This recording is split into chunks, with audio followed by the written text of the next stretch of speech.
Hi guys, today we're going to be checking out Splatoon 3's first post-launch update version 1.1.1 recently released on September 15th.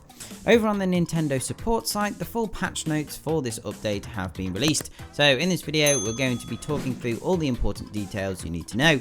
If you would like to see the full list of changes, the link is in the description below.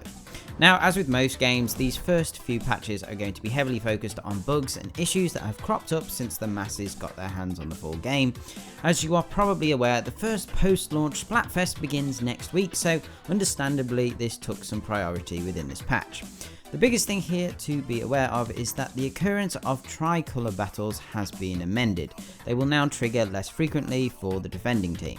However, it is noted that this change should be considered temporary at the moment. Further adjustments to this are planned to be implemented in December when the new season kicks off.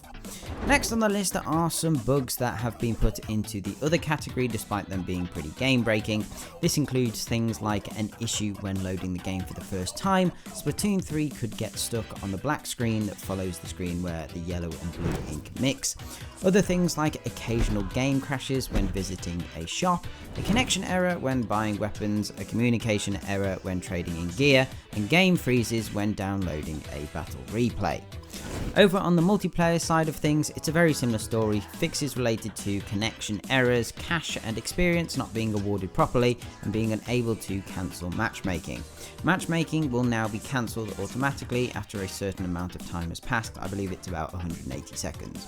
We also have a fix to the blob blobber related to collision detection, and a glitch in Sturgeon Shipyard where you could enter the back of some drawbridges.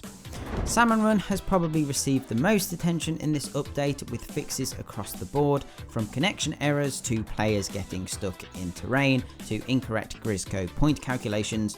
More importantly, an issue where continuously damaging a submerged moors with certain special weapons could crash the game. This has now been fixed.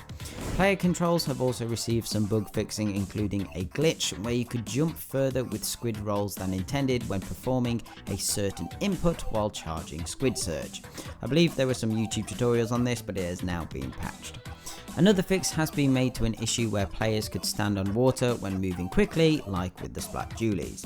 The final fix here is an issue which would cause primary weapons to fire incorrectly if you had been playing the game for an extended period. Story mode only received one change, which addressed a communication error that could trigger in the middle of a cutscene, returning the player to the square. Finally, at the bottom of the patch notes, it was mentioned that the next update will focus primarily on balance adjustments and other issues outside the scope of version 1.1.1. Anyway guys, that's about it for today's video. As expected, this was a lot of bug fixes, nothing too exciting, but it's great to see a lot of crash and error issues being addressed. Let me know what you think of this in the comments below. But other than that, don't forget to hit those like and subscribe buttons, turn on notifications, and if you would like to support the channel further, check out my Patreon page by clicking on screen or through the link in the description. Okay, thanks guys, bye.